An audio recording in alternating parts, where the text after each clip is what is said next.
Hi everyone. So in the last lecture, the last topic we discussed was scalar and vector quantities. Now today I am going to discuss the numericals related to distance and displacement. हमने last lecture में distance और displacement की भी बात की. So now I am going to discuss numericals related to those concepts. अब आपको थोड़ा कंसेप्चुअली सोचना है, रटने की कोई जरूरत नहीं है. डिस्टेंस और डिस्प्लेसमेंट दोनों क्वांटिटीज आपको एकदम क्लियर होंगी. फिर से रिकॉल करते एक बार. What is distance? Distance is the total path length travelled by an object and displacement is the shortest distance between two points. Okay, so now what you all have to do, you have to refer your NCERT text book for questions. अब NCERT text book में आप page number 100 पे देखोगे तो page number 100 पे आपको topics के बीच में ब्लू कलर के क्वेश्चंस दिखेंगे. सो पूरी बुक में अब से आपको टॉपिक्स के बीच बीच में भी कोई क्वेश्चंस मिलेंगे. All those questions are known as in text questions. तो इन टेक्स्ट क्वेश्चन 1 कौन से पेज का? पेज नंबर 100 का. So you can refer questions from the text book. अब क्वेश्चन क्या है वो देखते हैं. An object has moved through a distance. Can it have zero displacement? If yes, support your answer with an example. An object has moved through a distance. Object ने distance travel किया तो उसका displacement zero हो सकता है, ये आपको बताना है. तो आप खुद सोचो कि ऑब्जेक्ट ने डिस्टेंस ट्रेवल किया है. सपोज वो पहले कहां था? ए पे था. ए से वो गया बी पे. बी है सपोज 50 मीटर्स के डिस्टेंस पे, पर बी से वो वापस ए पे आ गया. तो उसने डिस्टेंस तो ट्रेवल किया. कितना ट्रेवल किया? 100 मीटर्स ट्रेवल किया. पहले गया 50 फिर आया 50. तो उसने डिस्टेंस तो ट्रेवल किया बट उसका डिस्प्लेसमेंट क्या हो गया? उसकी इनिशियल पोजीशन भी ए और फाइनल पोजीशन भी ए. तो शॉर्टेस्ट डिस्टेंस क्या होगा? 0. तो अगर किसी भी ऑब्जेक्ट की इनिशियल पोजीशन और फाइनल पोजीशन सेम है तो उसका डिस्प्लेसमेंट क्या हुआ? 0. आप अपने रूम से कहीं बाहर गए, वापस अपने रूम में आ गए, तो उतने टाइम इंटरवल के लिए आपका डिस्प्लेसमेंट क्या हुआ? 0. क्योंकि आप जहां थे वहीं पे आ चुके हो. डिस्टेंस भले ही आपने ट्रेवल किया बट डिस्प्लेसमेंट कितना हो गया? 0. सो अब आपको यही आंसर करना है. Can it have zero displacement? Yes. क्या लिखेंगे? Yes, it can have zero displacement if initial and final positions are same. Clear? Yes, it can have zero displacement if initial and final positions are same. Now second numerical. This is important one. Second numerical discuss करने से पहले मुझे discuss करना है Pythagoras theorem, क्योंकि इसमें से कुछ स्टूडेंट्स होंगे जिसको ये थ्योरम नहीं पता होगा, पाइथागोरस थ्योरम. इट्स पॉसिबल कि ना पता हो. ओके, मेजॉरिटी ऑफ स्टूडेंट्स को ये पता होगा बट कुछ स्टूडेंट्स को शायद भूल गए हो या कोई दूसरे सिलेबस की बुक पढ़ी हो 8th में तो शायद ना भी पता हो. सो पाइथागोरस थ्योरम. पाइथागोरस थ्योरम क्या है? If in a right angle triangle, if in any triangle one angle is 90 degree, that means the triangle is a right angled triangle, then the side opposite to 90 degree, 90 degree के सामने वाली side को क्या बोला जाता है?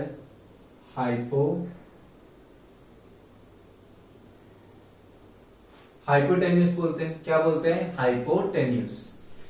तो कोई भी ट्राइंगल में अगर एक एंगल 90 है तो उसके सामने वाली साइड क्या हो गई? हाइपोटेन्यूस हो गई. तो रूल क्या है? हाइपोटेन्यूस का स्क्वायर. हाइपोटेन्यूस क्या है? यहाँ पे AC है क्योंकि वो 90 की अपोजिट साइड है. सो AC स्क्वायर हमेशा क्या होगा? बाकी दोनों साइड्स के स्क्वायर्स के सम के equal. The square of hypotenuse is equal to sum of squares of other two sides. The square of hypotenuse is equal to sum of squares of other two sides. Other two sides कौन सी हुई? A B और A C. तो A B का square, sorry A B और B C, तो A B square plus B C square. This is Pythagoras theorem. Clear? कोई भी राइट एंगल ट्राइंगल में 90 डिग्री की अपोजिट साइड हाइपोटेन्यूज होती है and the square of hypotenuse is equal to the sum of squares of other two sides. Clear? I hope this is clear. तो पहले जिसको नहीं पता हो ये पहले लिख लेना वीडियो पॉज करके, देन इस सम पे कंटिन्यू करना. ठीक है?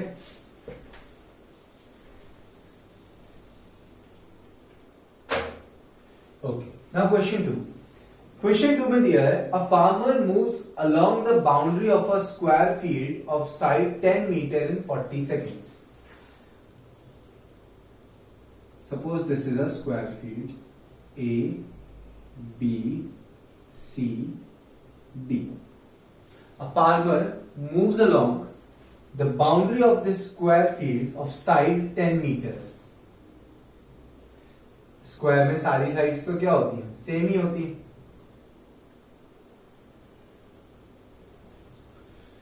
तो ये सपोज फार्मर ए पे है तो पूरा घूम के वापस ए पे आने में उसे कितना टाइम लगता है? 40 सेकेंड्स. क्लियर? कितना टाइम लगता है? 40 seconds. The farmer moves along the boundary of a square field of side 10 meter in 40 seconds. What will be the magnitude of displacement of the farmer at the end of 2 minutes 20 seconds? कितना displacement होगा कितने time के बाद? 2 minutes 20 seconds. तो आप खुद बताओ farmer को एक राउंड लेने में कितना टाइम लगता है? 40 सेकेंड्स.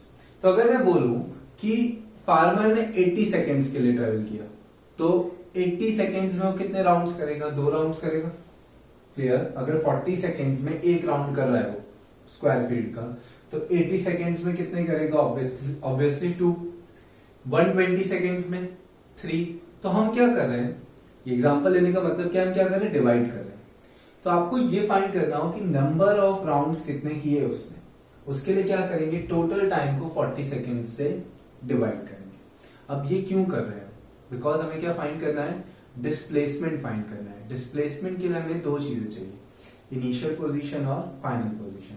हम मान लेते हैं कि इनिशियली वो कहां पे था? ए पे था. तो फाइनली वो कहां पे आएगा वो हमें फाइंड करना है. Means we have to find final position.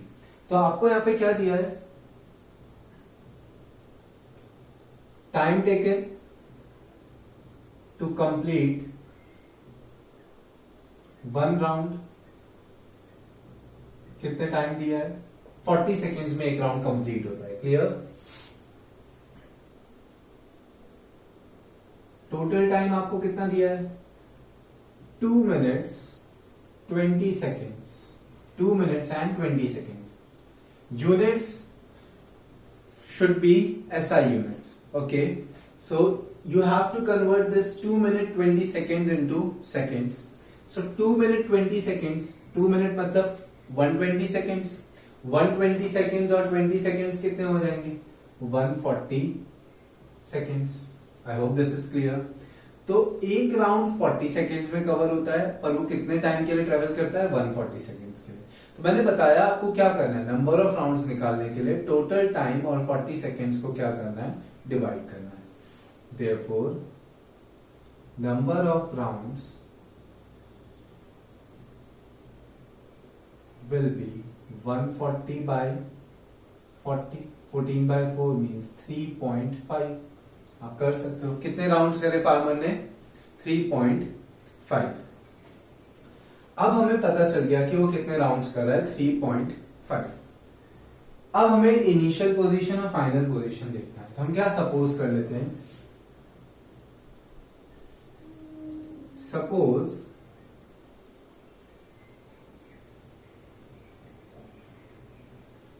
initially farmer was at A.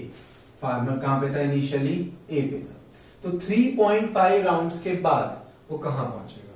तो एक पूरा राउंड कंप्लीट करेगा तो कहां पे? ए पे. सेकेंड फुल राउंड कंप्लीट करेगा तो कहां पे, अगेन ए पे. Now when the farmer completes 3 rounds then again he will reach at point A. After completing 3.5 rounds, अब 3 कंप्लीट राउंड्स उसने फिनिश किए तो वो कहां पहुंचा, ए पे. अब हाफ राउंड, तो 4 साइड्स है, हाफ कितना होगा, 2 साइड्स होंगी तो कहां पहुंचेगा वो, सी पे. तो 3.5 राउंड्स के बाद वो कहां पहुंचेगा, सी पे. Suppose initially farmer was at A, therefore after 3.5 rounds he reaches at C. कहां पहुंचता है, C पे. Therefore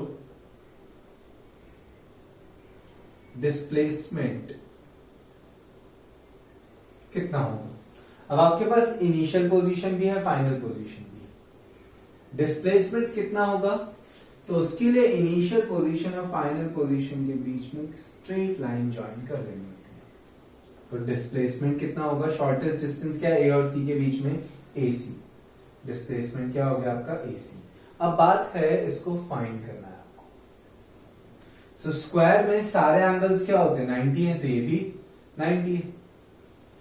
तो अब AC फाइंड करने के लिए क्या करेंगे, now this is right angle triangle. तो अभी मैंने पाइथागोरस थ्योरम बताया कि राइट एंगल ट्राइंगल में 90 डिग्री के सामने वाली साइड, मतलब 90 डिग्री के सामने कौन सी साइड है, AC, उसका स्क्वायर बाकी दोनों साइड्स के स्क्वायर के इक्वल है. ये कितना है, 10. सो 10 square plus BC is also 10. So also 10 square. So AC square equals to AB square plus BC square.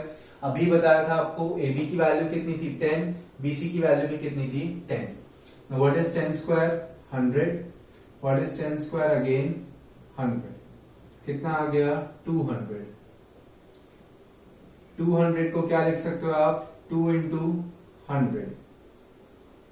अब रूट लो, AC स्क्वायर का रूट AC, 100 का रूट कितना हो जाएगा, 10, और 2 का रूट कितना होगा, √2 मीटर्स. आंसर कितना है, 10√2 मीटर्स. अगर आपको और सिंप्लीफाई करना है तो इसको कर सकते हैं. यहां पे देखो,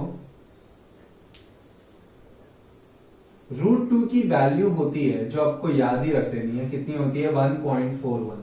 √2 की वैल्यू कितनी होती है, 1.41. ये आप याद कर लो. 10 into 1.41, 14.1 meters. Therefore displacement क्या था आपका, AC था, तो displacement कितना आ गया, 14.1 meters. Question finish. Clear? पहले हमने क्या करा, हमें एक राउंड का टाइम दिया था 40 सेकेंड्स, टोटल टाइम दिया था 2 मिनट 20 सेकेंड्स. तो 2 मिनट 20 सेकेंड्स कितना होता है, 140 seconds. We got number of rounds by dividing these two numbers. 140 by 40 equals to 3.5. Now, for finding out displacement, we need two things: initial position and final position. So, suppose initially farmer was at A. So, after 3.5 rounds, he will reach at C. क्योंकि 3 complete round क्या दे पे आएगा, आधे round के बाद C पे जाएगा. तो displacement हो गया AC. AC find कैसे करा हमने, पाइथागोरस थ्योरम से. Clear? Okay, pause this video, write down this, and then we will continue with question 3.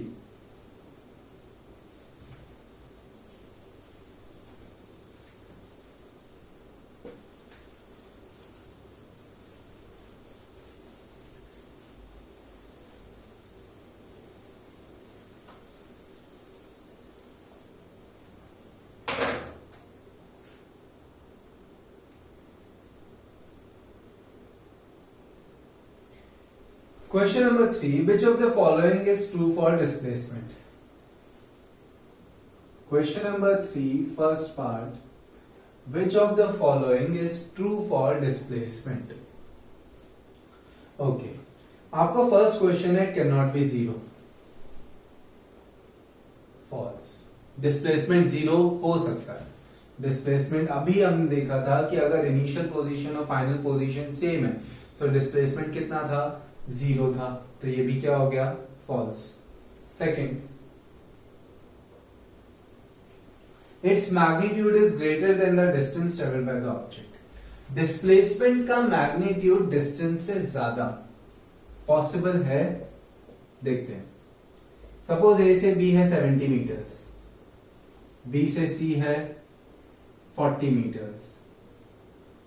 ठीक है, अब डिस्टेंस फाइंड करेंगे 70 और 40, कितना हो गया 110. डिस्प्लेसमेंट इनिशियल ए फाइनल सी, तो डिस्प्लेसमेंट भी इस केस में कितना है 110 है. तो डिस्टेंस और डिस्प्लेसमेंट इक्वल तो हो सकते हैं, बट सपोज ऑब्जेक्ट टर्न लेता है तो डिस्टेंस तो बढ़ेगा ही. 110 प्लस 10 कितना हो गया 120 हो गया, बट डिस्प्लेसमेंट क्या हो जाएगा, कम हो जाएगा. ये 70 है, ये पार्ट कितना होगा 30 होगा, तो डिस्प्लेसमेंट कितना हो जाएगा 100. सो डिस्प्लेसमेंट कभी भी डिस्टेंस से एक्सीड नहीं कर सकता. It is either equal to distance और less than distance. Displacement is either equal to distance और less than distance. It is never greater than distance. Okay? तो चलो, तो सेकेंड भी क्या हो गया, फॉल्स. ठीक है, बुक में मार्क कर सकते हो आप. अब हम आज के टॉपिक्स पे जाते हैं.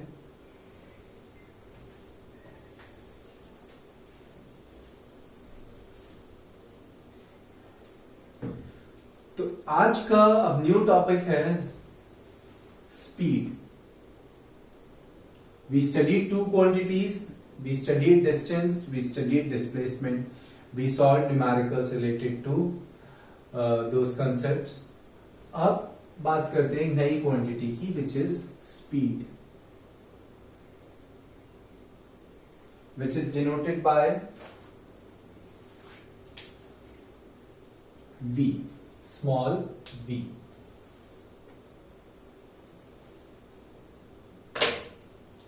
स्पीड क्या होता है, सबको पता है कि अगर आप कोई डिस्टेंस को जल्दी कवर कर लो तो आपकी स्पीड ज्यादा, कोई डिस्टेंस को अगर आपको कवर करने में टाइम लग रहा है तो आपकी speed come.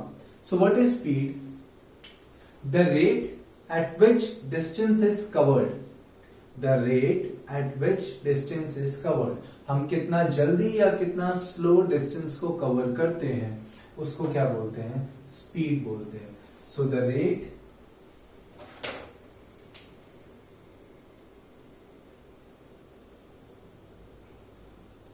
at which distance, the rate at which distance is covered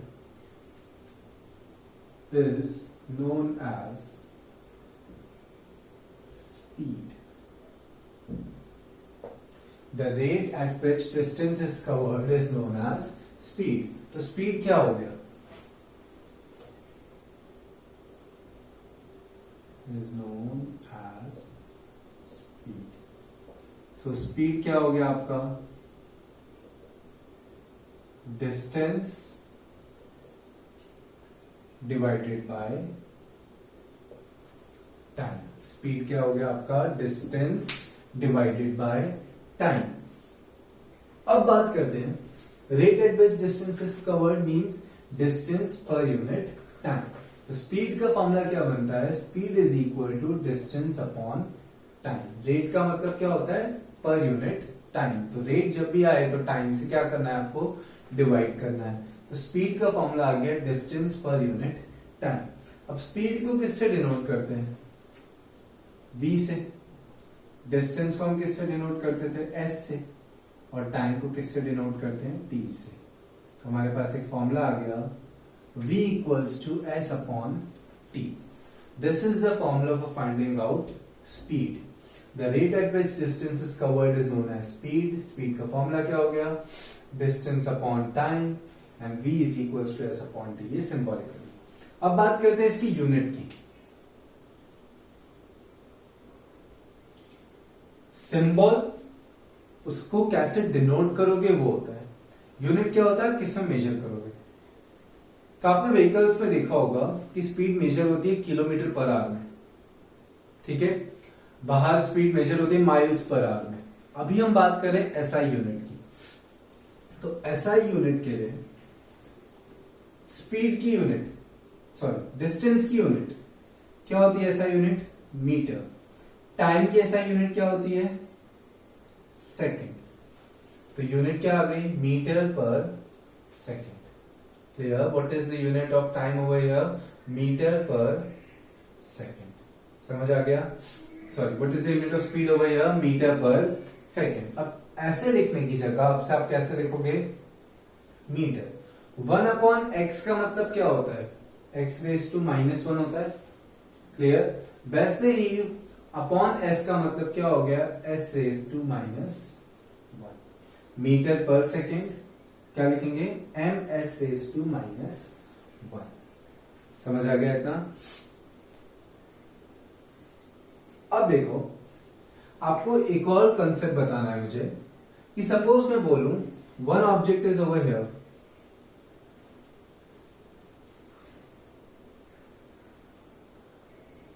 it goes to B, then from B it goes to C. ये दोनों डिस्टेंसेस सेम है।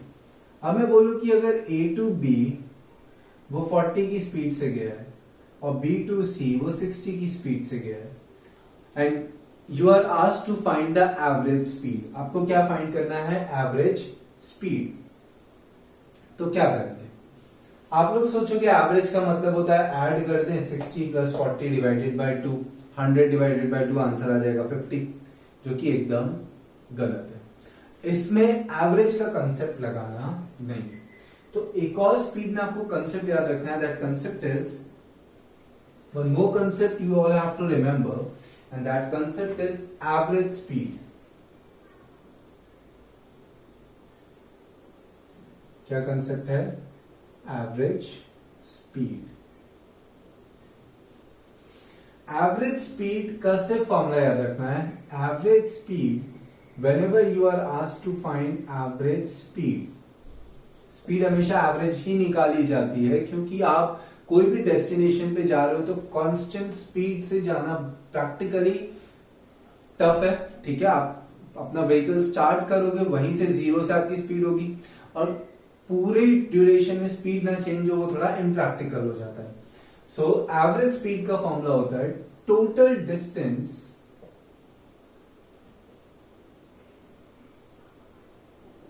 Divided by total time. Okay, total distance divided by total time. Now अब वापस एक बार unit पे आते हैं। Unit है मीटर पर सेकेंड और ms रेज टू -1। ये इसकी क्या है? एसआई यूनिट है। एक और यूनिट है इसकी, अगर डिस्टेंस किलोमीटर में हो और टाइम आवर्स में हो तो उससे वो यूनिट क्या हो जाएगी? Kilometre per our. तो ये भी एक इसकी यूनिट है जो बहुत ज्यादा यूज होती है, और ये उसकी एसआई यूनिट है। क्लियर? ये दोनों यूनिट्स आपको याद रखनी है। एवरेज स्पीड का कंसेप्ट अभी हम एक सम करेंगे तो ज्यादा क्लियर होगा आप लोग को। What is average speed? Average speed कभी भी आप स्पीड को ऐड करके डिवाइड बाय टाइम नहीं करोगे, सॉरी डिवाइड बाय 2 नहीं करोगे। Always you have to use this formula which is total distance upon total time. कैसे करेंगे वो अभी मैं आगे एक्सप्लेन करता हूं आपको। वन मोर थिंग, आपने व्हीकल्स में देखा होगा स्पीड मेजर करने के लिए एक इंस्ट्रूमेंट होता है, कॉन्स्टेंटली स्पीड बताता है, एनालॉग हो या डिजिटल हो। So instrument used to measure speed is known as speedometer. Clear? And instrument used to measure distance. ये लास्ट लेक्चर में बताना रह गया था। डिस्टेंस को मेजर करने के लिए आपने देखा होगा व्हीकल्स पे डिस्टेंस भी बता होते कि आपने इतना डिस्टेंस ट्रेवल किया है। So instrument used to measure distance is known as, उस इंस्ट्रूमेंट को क्या बोलते हैं? ओडोमीटर। क्या बोलते हैं? ओडोमीटर। तो इतने पॉइंट्स अभी आपको याद रखने हैं। What is speed? The rate at which distance is covered. तो स्पीड क्या हो गया, distance upon time, v equals to s upon t. Unit क्या हो गई, s की डिस्टेंस की मीटर, टाइम की सेकंड, जिसको ms रेज़ टू -1 लिख सकते हैं, ये ऐसा यूनिट है. दूसरी एक और यूनिट है, s अगर किलोमीटर में है और टाइम किस में है, आवर्स में, सो किलोमीटर पर आवर. उसके बाद हमने एक कंसेप्ट पढ़ा एवरेज स्पीड का. ठीक है, एवरेज स्पीड क्या होगा, total distance upon total time. कैसे निकालेंगे वो मैं आपको बताऊंगा, बट हमेशा याद रखना है कि जब भी आपको मल्टीपल स्पीड्स दी हैं, ऐड करके divide by number of speeds नहीं करना है. आपको हमेशा ये फॉर्मूले पे ही फोकस्ड रहना है. फिर स्पीड मेजर करने के लिए जो इंस्ट्रूमेंट होता है उसे क्या बोलते हैं, स्पीडोमीटर. और डिस्टेंस मेजर करने के लिए जो इंस्ट्रूमेंट होता है उसे बोलते हैं ओडोमीटर. क्लियर. तो इससे रिलेटेड हम न्यूमेरिकल्स देखेंगे. So first of all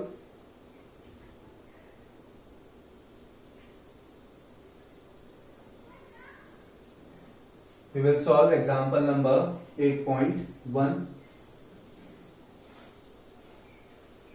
Okay, pause this video, write down these concepts and then proceed with the lecture.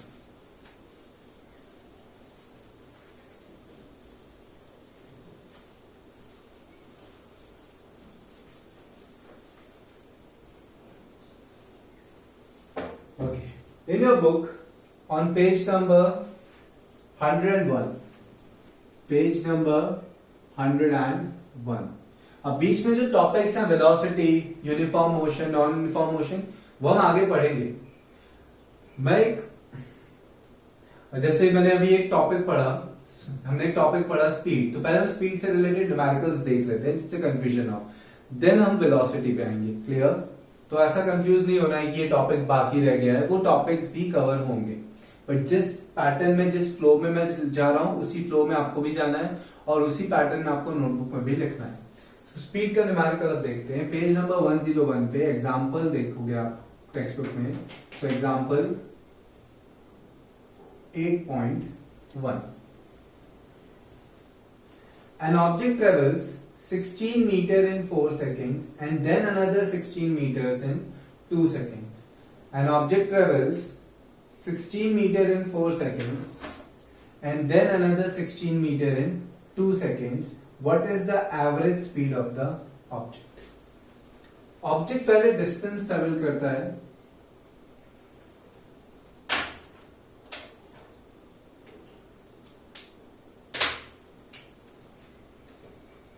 सबसे पहले ऑब्जेक्ट डिस्टेंस ट्रेवल करता है 16 मीटर. कितने टाइम में, 2 सेकेंड्स में. क्लियर. पहले डिस्टेंस कितना है, 16 मीटर, टाइम कितना लगा, 2 सेकेंड्स. ओके. फिर ऑब्जेक्ट डिस्टेंस कितना ट्रेवल करता है, अगेन 16 मीटर्स. अब टाइम कितना लगा, पहले लगा था 4 seconds. Okay. First travel 16 meters in 4 seconds and then another 16 meters in 2 seconds. Clear? You have to find the average speed. Average speed का फॉर्मूला क्या लिखा था हमने, average speed is total distance divided by total time. Total distance divided by total time. Total distance मतलब S1 plus S2. पहले कितना distance travel किया था, S1, बाद में कितना किया, S2. So S1 plus S2 divided by total time means T1 plus T2. अब देखो S1 कितना है आपका, 16. S2 कितना है आपका, अगेन 16. T1 कितना है, 4. T2 कितना है, 2. 16 plus 16 32. 4 plus 2 6. 6 5 are 30. 20 by 6 means 0.33. 5.33 meter per second. Because distance किस में था, मीटर में था. और टाइम किस में था, सेकेंड्स में था, तो metre per second. This is your answer. I hope this is clear. अब what you have to do, you already know this. Pause this, write this, and then we will continue with the other sum.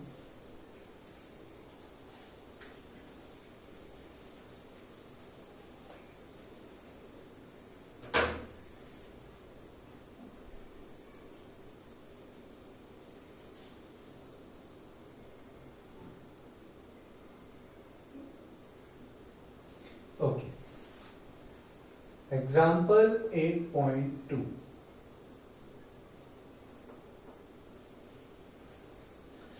Example 8.2 आप लोग देखो. The odometer of a car reads 2000 kilometer at the start of a trip and 2400 kilometers at the end of the trip. Start of the trip पे कितना है, 2000 kilometre, और end of the trip पे क्या है, 2400 किलोमीटर. तो distance कितना cover किया होगा, आप खुद सोचो कि अगर आप कार से कहीं जा रहे हो, स्टार्टिंग में ओडोमीटर रीडिंग है 1000 किलोमीटर, आप घर आए तो 1200 थी, तो आपने कितना डिस्टेंस ट्रेवल कर लिया, 200 kilometre. So what you are doing, you are subtracting final reading and initial reading. So distance covered will be 2400 minus 2000. Your answer is 400 kilometers. Clear? Time कितना दिया है आपको, distance covered means S. Time given is 8 hours. Now what you have to find? You have to find speed. Average speed मतलब बीच में variation हुआ होगा. अगर multiple distance नहीं दिए तो सीधे डिस्टेंस अपॉन टाइम कर देना है, बट 2 यूनिट्स में फाइंड करना है. First kilometre per hour and then metre per second. तो यहां पे आपको डिस्टेंस किलोमीटर में दिया है, टाइम किस में दिया है, आवर्स में दिया है. आपको फाइंड करना है स्पीड किलोमीटर पर आवर में, तो सीधे डिवाइड करेंगे. Speed is distance upon time. So 400 divided by 8. Answer is 50. Distance किस में था, किलोमीटर में, टाइम किस में था, आवर्स में. किलोमीटर पर आवर आ गया. Now you have to convert this kilometre per hour into metre per second. तो उसके लिए एक कन्वर्जन सिखाता हूं आपको. आपको किलोमीटर पर आवर को मीटर पर सेकेंड में कन्वर्ट करना हो, तो आप किलोमीटर को किस में कन्वर्ट कर रहे हो, मीटर में, और आवर्स को किस में कन्वर्ट कर रहे हो, सेकेंड्स में. जो चीज, जो क्वांटिटी जहां पे है उसका कन्वर्जन वहीं पे होना चाहिए. तो देखो, हम पहले कन्वर्ट करते हैं किलोमीटर्स को किस में, मीटर्स में. किलोमीटर्स को मीटर्स में कन्वर्ट करने के लिए 1 kilometre equals to how many metres, 1000. Kilometre कहां पे है, न्यूमरेटर में है, तो 1000 भी न्यूमरेटर में रहेगा. क्लियर? किलोमीटर कन्वर्ट हो गया मीटर में. 1 kilometre per hour equals to how many metre per second. So 1 kilometre कितना हो गया, 1000 metre. Or 1 hour equals to how many seconds. 1 minute में कितने सेकेंड्स होते हैं, 60. और 1 आवर में कितने मिनट होते हैं, अगेन 60. तो 1 आवर में कितने सेकेंड्स हुए, 60 इंटू 60, मतलब कितने सेकेंड्स हुए 1 आवर में, 3600 सेकेंड्स होते हैं एक घंटे में. 1 मिनट में 60 सेकेंड्स होते हैं, बट 1 आवर में ऐसे 60 मिनट्स होते हैं. तो कितने सेकेंड्स हो गए, 60 इंटू 60 मतलब 3600. इसको सॉल्व करो. 5/18, 2 5s are 218. So kilometre per our से अगर आपको मीटर पर सेकेंड में जाना हो तो किससे मल्टीप्लाई करोगे, 5/18 से. क्लियर? अगर आपको किलोमीटर पर आवर से मीटर पर सेकेंड पे जाना हो तो किससे मल्टीप्लाई करना है, 5/18. ये याद रखना है. और इसका उल्टा करना हो तो कभी कभी ऐसा होगा कि आपको मीटर पर सेकेंड से किलोमीटर पर आवर पे आना है, तो इसका उल्टा किससे मल्टीप्लाई करोगे, 18/5. क्लियर? रेसिप्रोकल हो जाएगा. So now we have to convert this into kilometre per hour, sorry metre per second. एक ही आंसर आ गया.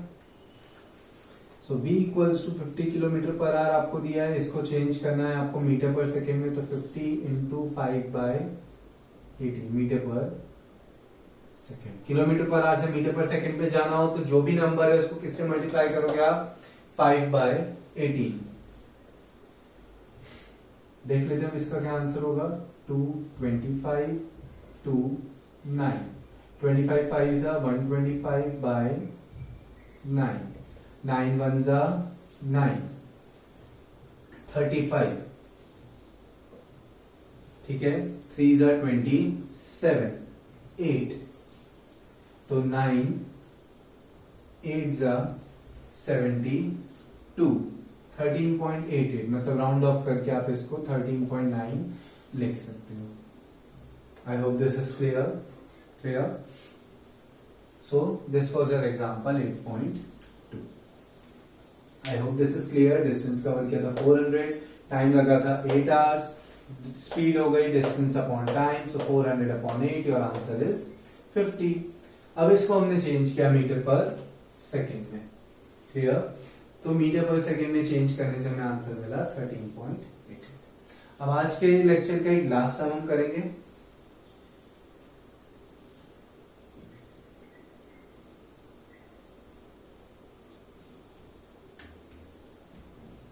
which is on page number 112 exercise का क्वेश्चन है।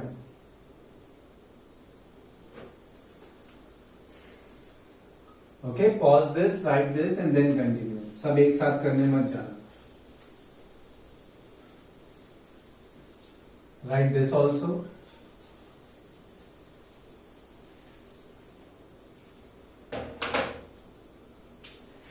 ओके, पेज नंबर कौन सा है? 112।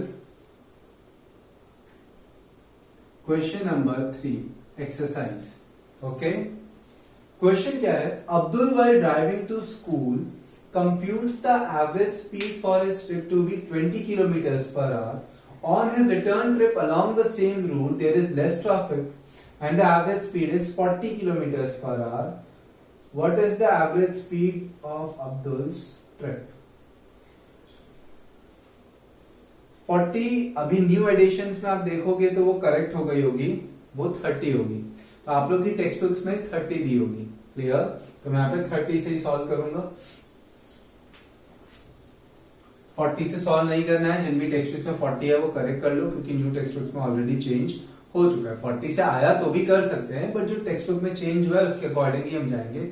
So instead of 40 will write 30। तो क्वेश्चन क्या है कि अब्दुल के घर से,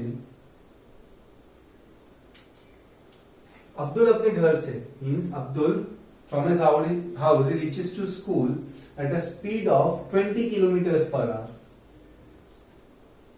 स्कूल सपोज कोई भी डिस्टेंस पे है। जब वो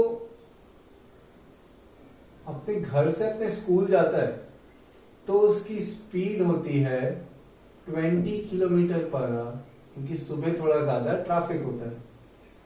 clear? But on his return trip there is less traffic, so his speed increases to 30 kilometers per hour. जब वो घर से स्कूल गया तो कितनी थी? 20। स्कूल से घर आया तो कितनी हो गई? 30। आपको फाइंड करना है एवरेज स्पीड। तो मैंने क्या मना किया है आपको? ऐड करके डिवाइड बाय 2 नहीं करना है। 20 प्लस 30 50, 50/2 आंसर कितना आएगा? 25। बट वो आंसर क्या है? गलत है। इसका आंसर 25 नहीं है। क्लियर? तो हमें क्या करना है? हमें एवरेज स्पीड का फॉर्मूला यूज करना है। एवरेज स्पीड का फॉर्मूला क्या होता है? Total distance upon total time. But ना ही यहां पे डिस्टेंस दिया है, ना ही यहां पे टाइम दिया है। तो क्या करेंगे? डिस्टेंस हम सपोज कर लेंगे। Late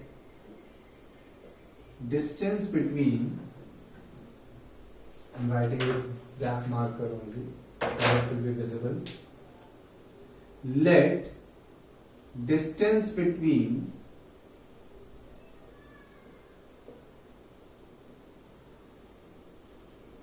Abdul's home and his school be S. हमने डिस्टेंस कितना ले लिया? Small s। उसके घर और उसके स्कूल के बीच में डिस्टेंस कितना है? s। तो वो जाएगा भी s जितना और आएगा भी s जितना। तो हमें टोटल डिस्टेंस पता चल गया 2s, गया भी s आया भी s, so s plus s total distance is 2s। अब बात करते हैं टाइम की। तो आप खुद सोचो, स्पीड होता है डिस्टेंस अपॉन टाइम, तो टाइम क्या होगा, डिस्टेंस अपॉन स्पीड। टाइम इधर से t इधर चला गया, v इधर आ गया, so t equals to s upon v। दो बार टाइम निकालना पड़ेगा, एक बार जाते टाइम और एक बार आते टाइम, ठीक है, by going to school and on his return trip. So t1 जाते टाइम उसे कितना टाइम लगा, clear, while going to his school, time taken will be distance upon speed। distance कितना है, the distance between his home and his school is s, but the speed is v1, so s upon what is v1, 20। I hope this is clear। time, distance upon speed, speed कौन सी, v1, तो ये t1 है। Now on his return trip along the same route, time suppose है t2। Time again क्या होता है, distance upon speed. School से घर जाते टाइम डिस्टेंस कितना है, अगेन s, स्पीड कितनी है v2, सो s अपॉन v2 कितना है 30। क्लियर इतना। So we have to find average speed, तो हम उसको डिनोट करते हैं v और नीचे लिखते हैं avg, एवरेज। क्लियर। फॉर्मूला क्या होता है, total distance divided by total time. Total distance, गया भी s आया भी s, तो s plus s। Total time t1 plus t2। Clear. s plus s कितना हो जाएगा 2s। t1 कितना है s अपॉन 20। t2 कितना है s upon 30। 2s upon, clear इतना step, total distance upon total time था।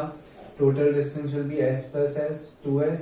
Total time t1 plus t2, t1 की वैल्यू s अपॉन 20, t2 की वैल्यू s अपॉन 30, सब्स्टिट्यूट कर दी। Now we can take this s common from the denominator। In the denominator, taking this s common, s बाहर निकाल लिया हमने common, तो यहाँ पे क्या बचेगा 1 अपॉन 20 प्लस 1 अपॉन 30। ये s और ये s क्या हो गया, कट। Clear, s cut. ऊपर क्या बचा 2, नीचे बचा 1 upon 20 plus 1 upon 30। So while adding fractions we have to take LCM। तो 20 और 30 का LCM कितना हो गया 60। 60 बाय 20 कितना होगा, अब क्या करना पड़ेगा, LCM लेने के बाद उस LCM को इससे डिवाइड करेंगे। 60 बाय 20 3, 60 बाय 30 2। क्लियर। अब ये 60 कहां चला जाएगा, ऊपर। डिनोमिनेटर के भी डिनोमिनेटर में जो नंबर होता है वो चला जाता है ऊपर। तो 2 इंटू 60 डिवाइडेड बाय 3 प्लस 2 कितना आ गया 5। 5 12 जा 60, 2 इंटू 12 24 किलोमीटर पर आवर। अगर हम सीधे एवरेज निकालते तो आंसर कितना होता है 25 होता है, जो कि गलत है। So your final answer is 24 kilometres पर। I hope this speed topic is clear to you. So today we discussed distance, the numericals related to distance and displacement, some questions related to distance and displacement, then speed and some numericals related to speed. In the next lecture we will discuss about velocity, its numericals and uniform motion and non-uniform motion. So till then practice these numericals. Write one more time without seeing these sums, okay? Understand the concept and wait for the next lecture. Thank you.